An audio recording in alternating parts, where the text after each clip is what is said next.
Just to reiterate really quickly before I go into spiritual growth, the reason why it's tough for some of us is because we just have a hard time believing. We're in shock and disbelief about what we have just learned when our awareness increases about what's really going on in this reality. That it's all a lie and a big falsehood. Why is it a lie? When we awaken, why is it a lie? Because you're told, go to school, get an education, first grade. You gotta really do good here so you can get second grade, do good third grade, and so on and so forth and so forth and so forth. You get to college. Hey, get those good grades because when you go out to get a job interview, they're going to see your dedication based on, grades and what you bring, da-da-da. You'll be the first one hired. But while you do that, you get hired, da-da-da. You get the family, you get the car, you get everything. And they told you that it was all going to make your life so great. But you ended up with all that debt from college. A corporate job that stresses you out to the point where you're taking medications. Builds up the yin-yang. Not enough time for yourself, and your children are not being raised by you the way you would like. Religion doesn't help either. Then you realize it's all a lie. Because they said do this, do that, and you did everything. And it still doesn't work. And if you go back and talk to them, they'll tell you, well, what you got everything. What are you so unhappy about? And they start comparing you to people who don't have what you have. You're lucky. You got a job. You got a career. Look at such and such down the street. Blah, blah, blah, blah, blah, blah. And then so they start to qualify things or justify things, comparing it to other people. And you realize they're part of the lie. They're fast asleep. And these people are the ones trying to tell you how you should live your life. They're fast asleep. And guess what? All the stuff they're telling you to do, that you should didn't work for them either, but they're sure happy to tell you to do it. You ever notice that? You ever notice people like to tell you what to do, even stuff that didn't work for them, they want to tell you to go do it. Do it. So you discover that it's a lie. Based on, I just gave a little scenario. Your scenario, that you might be a little different. But it's pretty much going to come to the same crossroads. And that's when you start looking in the other direction.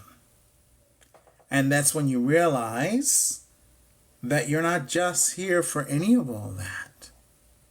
Yeah, you have to work to survive here and all that.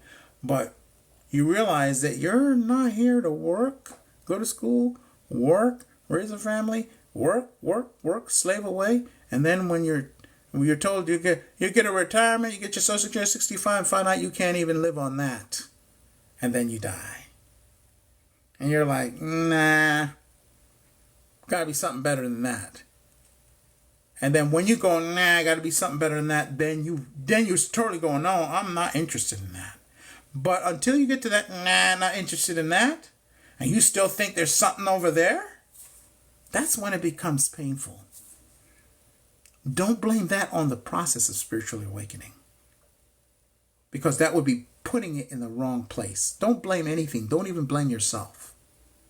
Just say, I'm going to let loose of that old reality because I'm ready for the new, even though I'm not sure what that is.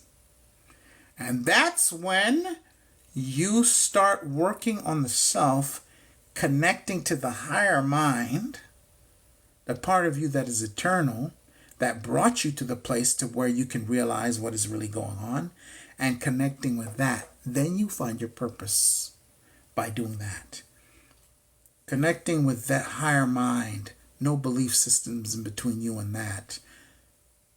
Cleansing your bloodline, connecting with your ancestors. Nothing in between you and them. They're right here, not in the background somewhere like they were before. and you do that ancestral work.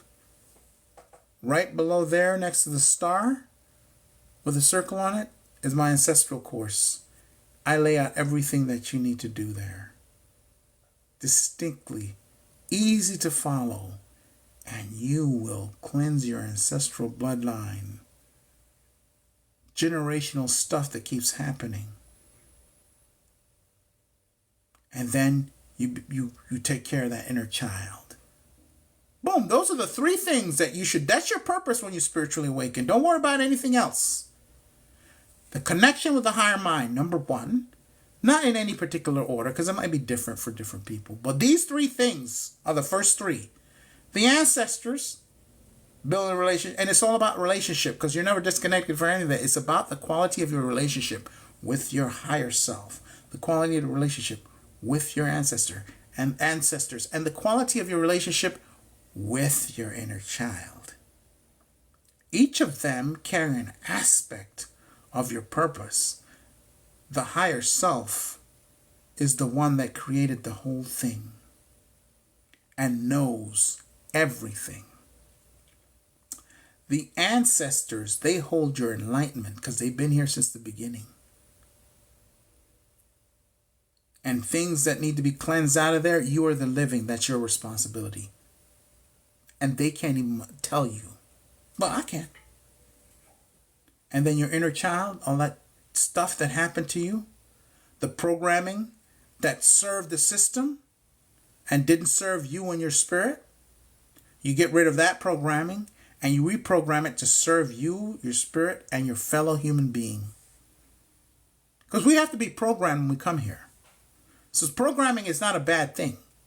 You have to learn how to survive here. That's a program. But we want to shift the program from something that serves other people in the system to one that serves us and the spirit and our fellow human beings. That's your only purpose when you first spiritually awaken. Don't be worried about anything else. Because if you try to skip that, you'll be hacked off at the knees because you haven't done the inner work. You haven't done the inner work. So you want to do that. And if you've been doing other things and you haven't done that, not too late. Come right back to it. Because it'll keep bringing you back. So if you have a person that you run, you get excited, you get a lot, and suddenly like a slingshot, you're back. It's because there's something that you've forgotten. Just take care of that. Because just because you come back doesn't mean you undo everything that you've done. Just come back. Get that inner child. Because that inner child is important. That's where all your abilities are. That's where your imagination, the magic is. Right there in that inner child. It's not just the child. It's way more than that. It's the original you before all the nonsense. And you brought all the stuff within that aspect of yourself. And when you take care of that and you bring that inner child up and forward, that inner child brings it. All of a sudden, things start coming. Because then they're all working together. Because you have aligned yourself with them. Now, the limited side of you, the human side, the psychological mind, the emotions in the body, the things that are not going to last, now they're also in line. And when that happens, magic happens. You see the combination? All of that happens. Now your wisdom is in line. Your enlightenment. What's enlightenment? Because people use these words, but we don't really. I like to just crystallize them in a way that can be understood, but that can then lead to even more understanding about what these things are. Your ancestors have been here since the beginning. There is no age for them. So they know every single thing, from the tiniest dust all the way up to the present moment. And when you align with them and they're here, I say here, next to you, not behind you in the background somewhere, vying for your attention with all the other riffraff, when they're in their rightful place next to you, then they have all that wisdom, all that knowledge. That's your enlightenment. That's what that is. That's enlightenment. So you don't know all of it because that would be craziness. You wouldn't be able to handle it. But whenever you need to know something, you know it. That's evidence that you are in line with your ancestors and that you've done the work of cleansing the bloodline too for them. Because it's a two-way street. You do for them and they do for you. Not out of obligation and not out of, you owe me, I owe you. None of that. Because you all need each other. You need each aspect of yourself. Your ancestors, your inner child. Climbing the ladder of consciousness together, led by the higher mind. Everything is led by that. Everything follows that. That's the creator within you. That's the creatress within you. That you are in alignment with, and it's you who must do it. They will not interfere in your life. So when you have that, higher self, ancestors, and you do the inner child work, and then you do the work within, then your purpose comes. You do have a purpose. That's your purpose. Until then, what you're actually going to do in this world cannot come, because the most important thing is this. Doing this. And if you do that, you'll have done the most important work, even more than whatever it is else you're going to do. Because then you go out into the world as an example, and people see on a subtle level, you influence people on a very positive way. Not by proselytizing them and walking around telling them to wake up and telling them what to do, like the religious ones do. We don't do that in the spiritual awakening community. And if you see anyone doing that, you tell them that's not the way it's done. You're not waking anyone up. You're not telling anyone what they should be doing. That is the objective of their higher self, their ancestors, inner child, the true self. Now you can be an ally, and you can lovingly and kindly kind of say things that aligns them with that. But we're not here to preach to anyone. We're just here for anyone who is waiting and looking for what we have. That's what we're here for. We're here for ourselves and those who have been waiting for the gift that you have of wisdom and the gift that you have to give of your wisdom and all of that. And you only give it to those who appreciate it.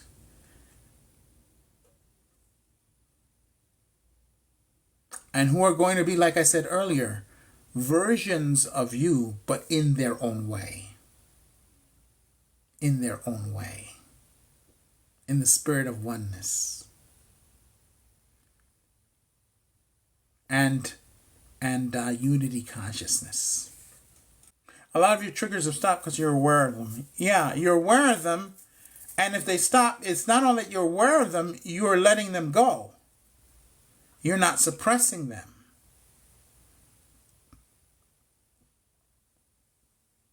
Awareness is a great thing. Oh, this is a question I get from time to time. Are we not also our ancestors? Yes, we are. I kind of just explained that. No, maybe I didn't. You're absolutely correct.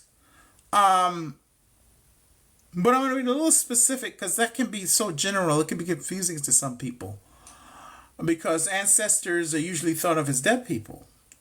Well, we are our ancestors, and I'm going to go on a couple of levels here, in that we are the physical representation of them, and they are, just generally speaking, the spiritual representation of us.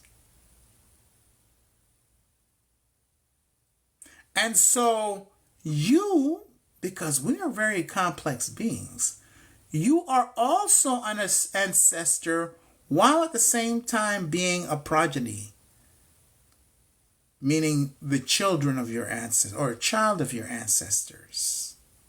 So the progeny is. And so in that regard, yes. Because in my case, Papa Guru, I wasn't born Papa Guru. I'm sure you guys have figured that out. He was an ancestor of mine who was also me in the past who spread consciousness across the planet. And that's why I honor him by taking the name Papa Guru, who is also guiding me. So here I am alive, being guided by myself, the ancestor, as well. So yes, you are also your ancestors. And there's many different angles to that as well. It can get pretty complicated, but we'll leave it there. Do I ever do lives? So I definitely, astrology is phenomenal. It's your story that you told and you put there in stars before you came here, so that you can have a tool to start with. So you can have a tool that isn't and cannot be manipulated or corrupted. So astrology is phenomenal. As long as you don't allow it to, it's a tool, and it should never be the reverse. You should not be ever the tool. You're not a slave to your astrology, but indeed you are to become a master of it, where you rise beyond the chart. And that's the same thing for every spiritual tool, by the way. I have Neptune in my first house. The dreamer. That's why I talk about dreams. And that's why I work with ease. I haven't even, when it comes to working with dreams and talking about dreams and dream interpretation, do you know I've done not much studying in this lifetime? I have a dream interpretation book that says, but the information just comes because Neptune in the first house, that's the dreamer, like to the core.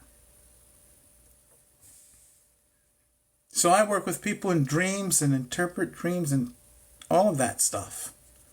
But I've never taken a course in it. I've not, other than have a dream book and work within the dream on myself.